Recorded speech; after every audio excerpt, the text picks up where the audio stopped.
नमस्कार मित्रों, आपके अपने YouTube चैनल में आपका स्वागत है। एक बार एक बहुत ही दुखी व्यक्ति महात्मा के पास जाकर बोलता है, मैं अपने जीवन से बहुत दुखी हूँ। अपने बीवी बच्चों और परिवार को खुश नहीं रख सकता। मैं अपने लिए भी कुछ नहीं कर पा रहा हूँ। कभी कभी तो मुझे अपना जिंदगी खत्म कर देने का मन करता है। आप इतनी साधना करते हैं, इतनी तपस्या करते हैं, क्या आप मुझे कोई ऐसा मार्ग बता सकते हैं जिससे मैं अपने बुरे वक्त से बाहर आ सकूं? मेरा समय बहुत खराब चल रहा है। 2 वक्त की रोटी का इंतजाम करना भी मेरे लिए बहुत ही मुश्किल हो गया है। अब आप ही बताइए कि मैं ऐसे वक्त में जिंदा रहूं तो कैसे रहूं? कैसे अपने परिवार को खुश रखूं? कृपया करके इससे निकलने का कोई रास्ता बताइए ताकि मैं आसानी से इस समस्या का सामना कर सकूं, क्योंकि मैं बहुत पढ़ा लिखा नहीं हूं। अगर आप बहुत बड़ी बड़ी ज्ञान की बातें करेंगे तो शायद मैं कभी समझ भी नहीं पाऊंगा। व्यक्ति की बात सुनकर महात्मा ने मुस्कुराते हुए कहा, क्या तुम मेरा एक काम कर सकते हो? महात्मा ने सामने की तरफ इशारा करते हुए कहा, वह सामने पहाड़ देख रहे हो, उस पहाड़ पर एक मंदिर है और उस मंदिर के पास चींटियों का घर है जहां पर हजारों चींटियां रहती है। तुम्हें सुनने में बड़ा अजीब लगेगा। चींटियां उस मंदिर के जमीन को खराब कर देती है, वहां की मिट्टी की उपजाऊ शक्ति को खत्म कर देती है, जिसके कारण वहां पर कोई भी पेड़ या घास उग नहीं पाता है। तुम मेरा एक काम करो, फिर उसके बाद मैं तुम्हारे सवालों का जवाब दूंगा। तुम 7 दिन तक रोज उस पहाड़ी पर जाओ और उन चींटियों के घर को तहस-नहस कर दो, उनके घर को तोड़ दो। जब भी तुम्हें चींटियों का घर दिखे मंदिर के आसपास, तो उन्हें वहीं पर तहस-नहस कर देना। लेकिन याद रहे, घर को तोड़ते वक्त कोई भी चींटी मरनी नहीं चाहिए। इस बात को समझने का प्रयास करते हुए युवक वहां से चला गया। उसे समझ में नहीं आ रहा था कि आखिर महात्मा जी ऐसा उससे क्यों करवा रहे हैं। ऐसे तो उन चिट्ठियों पर अन्याय होगा, उनका घर टूट जाएगा, उन्हें नुकसान पहुंचेगा। आखिर कौन ऐसा करने को कहता है? यह सब सोचकर वह महात्मा की बात मानते हुए अगले ही दिन उस पहाड़ी पर जाना शुरू कर देता है। जब वह पहले दिन पहाड़ी पर पहुंचता है और देखता है कि बहुत सारी चींटियां अपना खाना जुटाने में लगी हुई है। सारी चींटियां कतार से चल रही थी और अनाज के छोटे छोटे दाने उठाकर अपने घर में जमा करके जा रही थी। यह देखकर पहले तो उस युवक का मन कमजोर पड़ गया। उसने सोचा कि यह इतना मेहनत करके अपना घर भर रहे हैं और मैं उनके घर को तबाह कर दूंगा तो इनको कितना बुरा लगेगा। लेकिन फिर उस व्यक्ति ने महात्मा की बात याद करते हुए घर को तोड़ना शुरू कर दिया। घर तोड़ते ही चींटियां इधर उधर भागने लगी। अभी तक जो कतार में चल रही थी, अब वह बिखर गई और अपनी जान बचाने के लिए इधर उधर भागने लगी।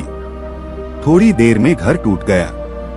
सारे चींटियां इधर उधर अपनी जान बचाने के लिए भाग गई थी। यह करने के बाद वह युवक दुखी मन से अपने घर वापस लौट आया। उसका मन बहुत परेशान था, पश्चाताप से भरा हुआ था। फिर उसने सोते हुए रात में लेटे लेटे ही सोचा, अब तो चींटियों का घर तबाह हो चुका है, अब वहां वापस जाकर क्या फायदा?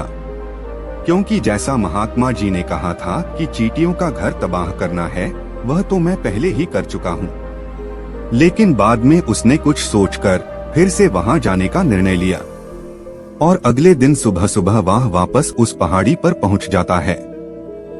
पहाड़ी पर पहुंचकर वह उसी जगह पर पहुंचता है जहां पिछली बार उसने घर को तहस-नहस कर दिया था।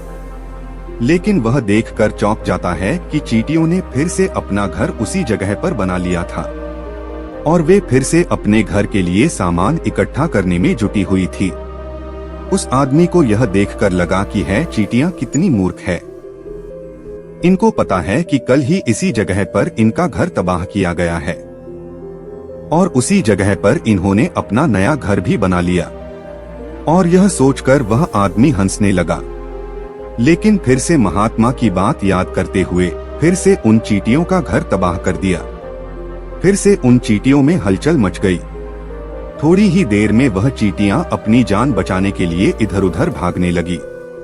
कुछ ही देर में उनका घर फिर से तबाह हो गया और इस बार वह युवक थोड़ा सा संतुष्ट होकर यह सोचने लगा कि इस बार तो मैंने इन चींटियों का घर अच्छी तरह से तबाह कर दिया है। अब तो वह चींटियां अपना घर यहाँ पर दोबारा बना ही नहीं पाएंगी। इसीलिए उसने वहाँ से जाने से पहले उस जगह पर पानी भी डाल दिया ताकि चींटियां दोबारा वहाँ पर अपना घर न बना सके।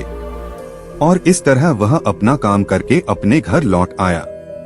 फिर से सोते हुए रात में वह इंसान सोचने लगा कि क्या महात्मा यह सही काम करवा रहे हैं? क्या किसी का घर तबाह करना किसी सिद्ध पुरुष को शोभा देता है? क्या वह महात्मा सच में सिद्ध पुरुष है या मुझे सिर्फ बेवकूफ बना रहे हैं? फिर वह सोचने लगा कि पहले मैं अपने काम को पूरा कर लेता हूँ, क्योंकि इसके बाद ही पता चलेगा कि महात्मा आखिर मुझसे ऐसा काम क्यों करवा रहे हैं। यही सब सोचकर वह रात में सो जाता है। अगले दिन सुबह उठकर फिर से वह उस पहाड़ी की ओर निकल पड़ता है। पहाड़ी पर पहुंचकर वह उसी जगह पर पहुंचता है जिस जगह पर उसने अगली सुबह उन चींटियों का घर तोड़ा था। और वह यह देखकर खुश हो जाता है कि वहां पर कोई भी घर नहीं था। सारी चींटियां वहां से भाग चुकी थी। अब वह सोचने लगा कि अब मेरा यहाँ पर रोज रोज आने का क्या मतलब है, क्योंकि चींटियां तो अब अपना घर बदल चुकी है और महात्मा जी ने तो मुझे 7 दिन आने के लिए कहा था, लेकिन आज तो तीसरा ही दिन है। अब वापस 4 दिन आने का क्या प्रयोजन है? यह सब सोचकर उसने निश्चय किया कि अब वह यहाँ से सीधे उस महात्मा के पास जाएगा और वह उनको यह सारी बातें बताएगा। वह वापस उस पहाड़ी से महात्मा की कुटिया की तरफ जाने लगा। तभी अचानक उसकी नजर एक और घर पर पड़ी, जो कि वह घर चींटियों का ही बनाया हुआ था। और अब वह चींटियां नए घर में रहने लगी थी। यह नया घर उनके पुराने घर से थोड़ी ही दूर पर था। और जब उस युवक की नजर उस घर पर पड़ी तो उसने सोचा कि शायद महात्मा को पता था कि ये चींटियां अपना घर दूसरी जगह वापस से बना लेंगी, इसीलिए उन्होंने मुझे 7 दिन तक आने के लिए कहा था।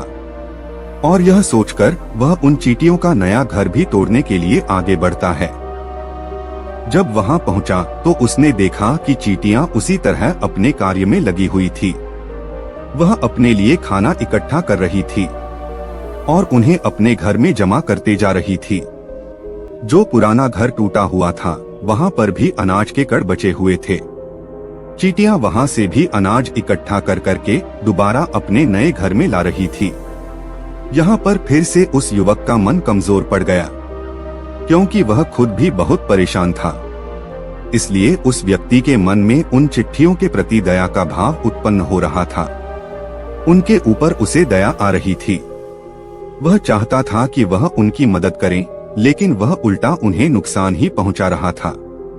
लेकिन उस महात्मा की बात को याद करते हुए उसने फिर से उस घर को तोड़ने का निर्णय लिया। और इस बार वह बहुत ही सावधानी के साथ बिना उन चींटियों को नुकसान पहुंचाए उस घर को तबाह करना शुरू कर दिया। इसमें समय थोड़ा ज्यादा लगा, क्योंकि महात्मा ने शर्त रखी थी कि किसी भी चींटियों को बिना नुकसान पहुंचाए ये कार्य करना था। इस बार भी उसने बड़े दुखी मन से उस घर को तबाह कर दिया और दुखी मन लेकर फिर से अपने घर वापस लौट आया, क्योंकि उसने इस बार उनका नया घर भी तबाह कर दिया था। वह उन चींटियों को बसने ही नहीं दे रहा था। अब वह अपने आप को शैतान समझने लगा था, लेकिन फिर से वह उस महात्मा की बात मानते हुए दुखी मन से वापस अपने घर लौट आया। रात में सोने से पहले उसने एक बार फिर से सोचा कि मैं कितना बड़ा शैतान हूँ, इतना बड़ा राक्षस हूँ। मैं अपना घर छोड़ो, मैं उन चिट्ठियों को बसने के लिए कहीं भी जगह नहीं दे पा रहा हूँ। चींटियां मेरे बारे में क्या सोचती होंगी? वो कितना दुत्कारती होंगी उस महात्मा को जो मेरे द्वारा ऐसा करवा रहा है। लेकिन फिर भी उसने अगले दिन जाने का निश्चय किया। अगले दिन सुबह सुबह फिर से वह वापस उस पहाड़ पर पहुंच गया। वह देखकर फिर से आश्चर्यचकित रह जाता है। इस बार उन चींटियों ने एक और नई जगह पर अपना घर बना लिया था। वह पहले से भी ज्यादा ऊर्जा के साथ अपना काम कर रही थी और उन्होंने एक रात में ही पहले से भी बड़ा घर बना लिया था और वह फिर से अपना अनाज और खाना इकट्ठा करने में जुटी हुई थी। यह सब देखकर उस आदमी को लगा कि यह चींटियां किस मिट्टी की बनी हुई है। मैं इनको बार बार यहाँ से भगाने की कोशिश कर रहा हूँ और यह वहीं पर अपना घर बना लेती हैं। क्या इनको पता नहीं है कि मैं इन्हें यहाँ पर कभी भी बसने नहीं दूंगा। यह चींटियां दिखने में इतनी छोटी है, लेकिन फिर भी यह मुझसे हार नहीं मान रही है। बड़ी ताज्जुब की बात है। और इस बार गुस्से में उसने घर को तहस-नहस करना शुरू कर दिया। लेकिन इस बार उस घर को तहस-नहस करते हुए कुछ चींटियां वहीं पर मर गई, उसके पैरों के नीचे कुचल गई। उनको कुचलने के बाद जब वह अपने अहंकार से बाहर आया, उसने देखा कि गुस्से में उसने उन चींटियों को कितना नुकसान पहुंचा दिया है। उसका मन पश्चाताप से भर उठा और वह रोता हुआ अपने घर वापस आ गया। रात में सोते वक्त उसने सोचा कि मैं उन चींटियों पर बहुत अत्याचार कर रहा हूँ। अब इससे ज्यादा अत्याचार मैं नहीं कर पाऊंगा। यही सोचकर वह अगले दिन उन चींटियों के लिए अपने घर से थोड़ा आटा लेकर उस पहाड़ी पर पहुंच जाता है। आज उसके मन में उन चींटियों के प्रति श्रद्धा का भाव था, दया का भाव था। आज वह उनकी मदद करना चाहता था। और जब वह वहां पर पहुंचा, उसने देखा कि चींटियां वापस अपने नए घर को बनाने में जुटी हुई थी। उसने बहुत ही प्यार से उन चींटियों को अपने घर से लाया हुआ आटा खिलाया और अगले 3 दिन तक उसने ऐसा ही किया। वह रोज सुबह जाता और उनके लिए अपने घर से साथ में आटा भी लेकर जाता था और उन चींटियों को बड़े प्रेम से खिलाता। 7 दिन के बाद वह उस महात्मा के पास हाथ जोड़कर पहुंचता है और कहता है कि हे महात्मा जी, मुझे माफ कर दीजिएगा। मैंने उन चींटियों का घर तबाह करने के लिए बहुत प्रयास किया। मैंने उनका घर तबाह किया भी। एक बार नहीं बल्कि 4 बार मैंने उनका घर तोड़ा। उसके बाद मैं हिम्मत नहीं कर पाया, उनके घर को फिर से नहीं तोड़ पाया। मैं समझ सकता हूँ कि मैंने आपका दिया हुआ काम पूरा नहीं किया और जिसके बदले आप मुझे वह तरीका नहीं बताएंगे जिससे मैं अपने बुरे समय से बाहर निकल सकता हूँ। लेकिन मुझे इसका कोई खेद नहीं है, क्योंकि मुझे लगता है कि मैंने जो किया वह सही किया। इसीलिए मैं आपसे आज्ञा लेकर वापस अपने घर जा रहा हूँ। कृपया मुझे वापस अपने घर जाने की आज्ञा दीजिए। यह सुनकर उस महात्मा ने मुस्कुराते हुए कहा, अरे भंते, कहाँ चल दिए? रुको तो सही, जलपान तो कर लो। थोड़ी देर ठहर जाओ, उसके बाद चले जाना। और यह कहकर वह महात्मा उस युवक के लिए पानी लेकर आते हैं। पानी पिलाने के बाद महात्मा उस युवक से पूछते हैं कि तुम मुझे यह बताओ, आखिर तुम उन चींटियों का घर तबाह क्यों नहीं कर सके? वह चींटियां तो इतनी छोटी छोटी है और तुम इतने विशालकाय हो, फिर भी तुम उन छोटी छोटी चींटियों का घर तबाह नहीं कर पाए। कहाँ है तुम्हारी शक्ति, तुम्हारा बाहुबल? इसका जवाब देते हुए उस युवक ने कहा कि हे महात्मन, मैंने उन चींटियों का घर तबाह कर दिया था, बार बार किया था। एक बार तो गुस्से में मैंने उन चींटियों को भी हानि पहुंचा दी थी। लेकिन जिस दिन मैंने उन चींटियों को हानि पहुंचाई, उस दिन मुझे लगा कि मैं इन चींटियों को क्यों हानि पहुंचा रहा हूं, क्यों इनको तकलीफ दे रहा हूं। और उसी दिन से मैंने उन्हें क्षति पहुंचाने की बजाय उनकी सहायता करनी शुरू कर दी। यह सुनकर महात्मा ने कहा, यही तो सीखने की बात है कि एक छोटी सी चींटी हमें जीवन का संदेश दे जाती है। मैंने तुम्हें चींटियों का घर तबाह करने के लिए नहीं भेजा था, मैंने तुम्हें भेजा था ताकि तुम उन चींटियों से कुछ सीख ले सको। तुम्हें उन चींटियों से क्या सीख मिली, क्या तुम मुझे बता सकते हो? यह सुनकर उस युवक ने अपनी पूरी कहानी बयां कर दी। पूरी कहानी सुनने के बाद महात्मा ने मुस्कुराते हुए कहा कि भंते, पहली सीख जो इन चीजों से लेनी थी वह यह थी कि तुमने कितनी ही बार उनके घर को तोड़ने की कोशिश की, कितने बार प्रयास किया कि उनका घर तबाह हो जाए, लेकिन वह हर बार अपना नया घर बना लेती थी। उन्होंने कभी भी हार नहीं मानी। अगर वह हार मान लेती तो वह चींटियां तुम्हें वहां पर नहीं मिलती। जीवन कार्यशीलता का नाम है, कर्मशीलता का नाम है, लेकिन हम मनुष्य एक दो बार हार मिलने पर ही टूट जाते हैं, हताश हो जाते हैं और फिर जीवन में प्रयास ही नहीं करते। और कुछ लोग तो अपनी जिंदगी को खत्म करने के लिए उतारू हो जाते हैं। लेकिन जानवरों में तुमने एक बात देखी होगी कि वह अपना जीवन खुद से खत्म कर ही नहीं सकते। तुमने कभी नहीं सुना होगा कि किसी जानवर ने आत्महत्या कर ली, चाहे वो जानवर कितना ही भूखा क्यों ना हो, इतना ही दुखी क्यों ना हो, लेकिन वह अपने जीवन के लिए हमेशा संघर्ष करता रहता है। लेकिन वहीं दूसरी तरफ हम मनुष्य एक दो बार हताश होने पर ही हम अपना जीवन खत्म कर लेते हैं। जीवन तो कर्मशीलता है, कर्म करने का नाम जीवन है और मृत्यु आखिरी विश्राम है। इसीलिए मृत्यु से पहले कर्म करना कभी मत छोड़ना, क्योंकि मृत्यु के बाद तुम परम विश्राम में चले ही जाओगे। तो उससे पहले कर्म करना क्यों छोड़ रहे हो, क्यों हताश हो रहे हो? अगर तुम्हारा एक घर टूट गया है तो दूसरा घर बनाने का प्रयास करो, कोशिश करो, और कोशिश करने वालों की कभी हार नहीं होती। यह तुम उन चींटियों से देख चुके हो। दिखने में तुमसे कितनी छोटी है वह चींटियां, और तुम इतने बड़े हो, लेकिन उनका मन तुम्हारे मन से इतना बड़ा है, इतना विशाल है, इतना दृढ़ संकल्पी है। कितने बार उनका घर टूटने पर भी उन चींटियों ने कभी हार नहीं मानी। दूसरी सीख यहाँ से यह लेने की थी, वो यह थी कि जब भी हमारे ऊपर बुरा समय आता है, हमें लगता है कि यह समय कभी नहीं जाएगा, यह समय मेरे जीवन को बर्बाद कर देगा, मुझे कभी नहीं जीने देगा।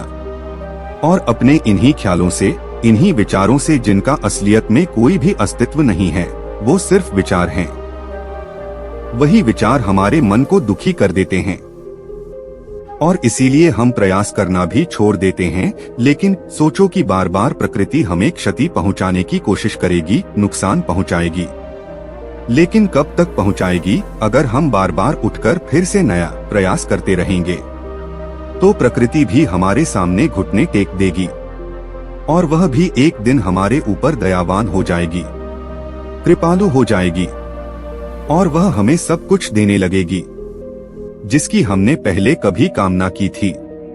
तुमने खुद देखा कि तुम उन चींटियों का घर तबाह करने के लिए पहुंचे थे, लेकिन बाद में तुम ही उन चींटियों को अनाज और आटा देने लगे, तुम ही उन पर कृपालु हो गए। ऐसा क्यों हुए? क्योंकि तुमने देखा कि वह चींटियां हार ही नहीं मान रही है।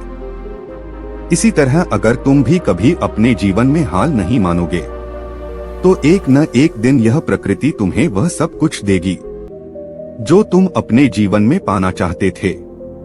इसीलिए दो सीख हमेशा याद रखना, कर्मशीलता, कार्य करते जाना, और दूसरा, एक ना एक दिन प्रकृति तुम्हारे उस कर्म का परिणाम अवश्य देगी। तो दोस्तों, कैसी लगी आपको यह कहानी? कमेंट करके जरूर बताना। अच्छी लगी हो तो इस चैनल को सब्सक्राइब जरूर कर लेना। तो मिलते हैं अगली कहानी में।